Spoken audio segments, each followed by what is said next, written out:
The Meiji Restoration, a pivotal era in Japanese history spanning from 1868 to 1912, and a sudden, effortless, overnight transformation, but rather a remarkably swift and comprehensive period of modernization and westernization, initiated by a determined effort to avoid colonization and achieve parity with Western powers. For centuries, Japan had existed under the rigid feudal system of the Tokugawa shogunate, characterized by a strict social hierarchy,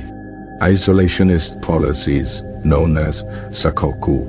and a decentralized political structure dominated by regional daimyo, feudal lords. This policy of sakoku, enacted in the early 17th century, severely restricted foreign contact, allowing only limited trade with the Dutch at Dejima, a small artificial island in Nagasaki, and minimal interaction with Korea and China, creating a uniquely insular society.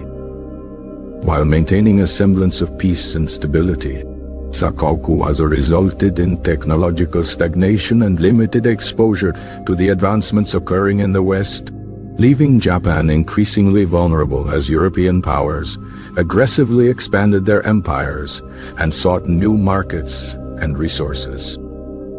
The arrival of Commodore Matthew Perry and his black ships in 1853 and 1854 dramatically shattered this isolation, forcing Japan to open its ports to foreign trade through the unequal Treaty of Kanagawa, a humiliation that exposed the nation's military weakness and ignited widespread discontent. Perry's visit wasn't merely a diplomatic mission. It was a forceful demonstration of American naval power, and the subsequent treaties he negotiated prioritized American economic interests, granting extraterritoriality to American citizens and imposing low tariffs, sparking anti-foreign sentiment and calls for reform. The treaties that followed with other Western powers,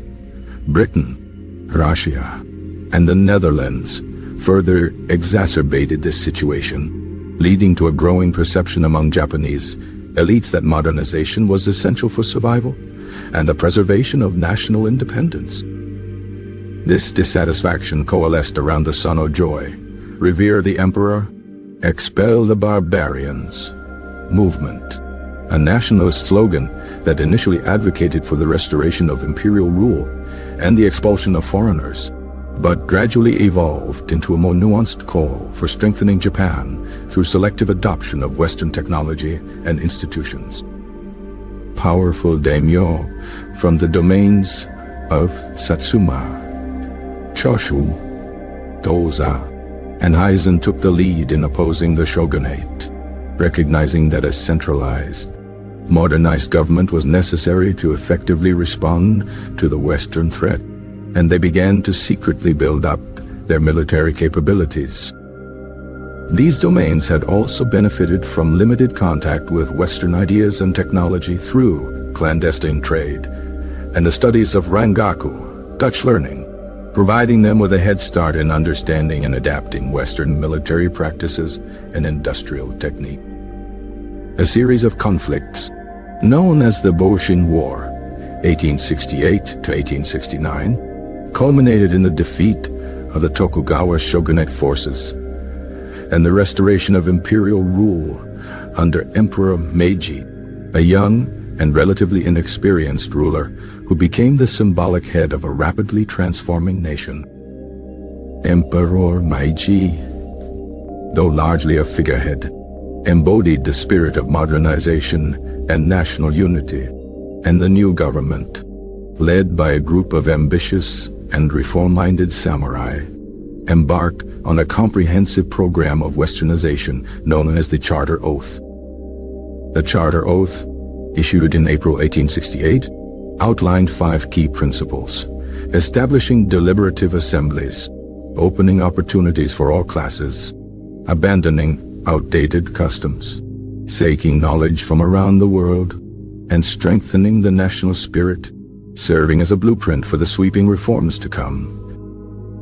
One of the first and most crucial steps was the dismantling of the feudal system and the abolition of the Han domain, replacing them with prefectures directly controlled by the central government, consolidating political power and eliminating regional autonomy. The samurai class, traditionally the elite warriors of Japan, was also disbanded, a move that initially caused resentment but ultimately allowed the government to create a modern, conscripted army based on Western models, such as the Prussian army. A conscription law was implemented in 1873, requiring all men, regardless of social class, to serve in the military, creating a national army loyal to the emperor and capable of defending Japan against foreign aggression, a significant departure from the traditional samurai warrior culture. The government actively recruited foreign experts, Oyatoi Gaikokujin, to advise and train Japanese personnel in various fields, including military science, engineering, medicine, and education, accelerating the modernization process. These experts, primarily from Britain, Germany, the United States, and France, played a crucial role in transferring Western knowledge and techniques to Japan, often facing cultural challenges but contributing significantly to the nation's rapid development. Japan embarked on a massive industrialization program, establishing state-owned factories in key sectors such as textiles, shipbuilding, mining, and railways, aiming to achieve economic self-sufficiency and compete with Western powers. The government also invested heavily in infrastructure development, building a modern transportation network, including railways, telegraph lines, and postal services, facilitating trade, communication, and national integration. A modern education system was established, based on Western models, emphasizing science, mathematics, and foreign languages, aiming to create a skilled workforce and foster national unity. Compulsory education was implemented,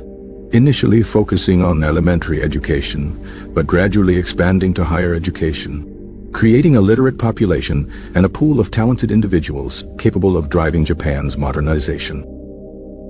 The government adopted a constitution in 1889, based on the Prussian model,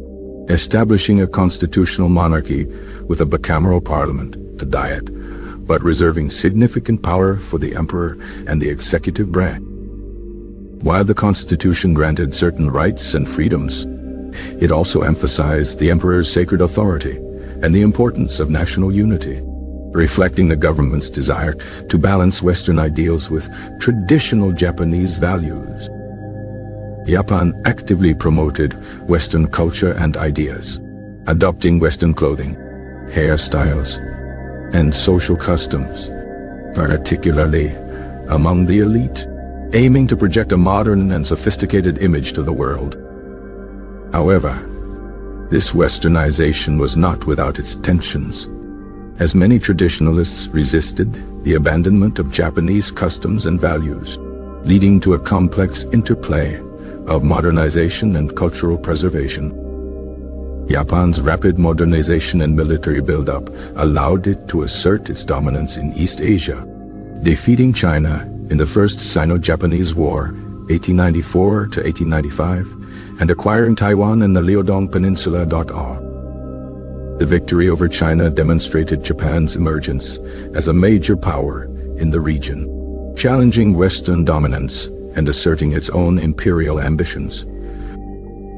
Japan further solidified its position by defeating Russia in the Russo-Japanese War, 1904 to 1905, a stunning victory that shocked the world and established Japan as a global power. The Russo-Japanese War was the first major military victory of an Asian power over a European power in modern times, shattering the myth of Western invincibility and inspiring nationalist movements across Asia. By 1912, Japan had undergone a remarkable transformation, evolving from a feudal, isolated nation into a modern, industrialized, and militarized power capable of competing with Western empires. The Meiji Restoration was not without its costs, including social upheaval, economic inequality, and the suppression of dissent. But it laid the foundation for Japan's rise as a global power in the 20th century. The legacy of the Meiji Restoration continues to shape Japan today, influencing its economic policies, social structures, and national identity, and serving as a testament to the nation's ability to adapt and innovate in the face of adversity.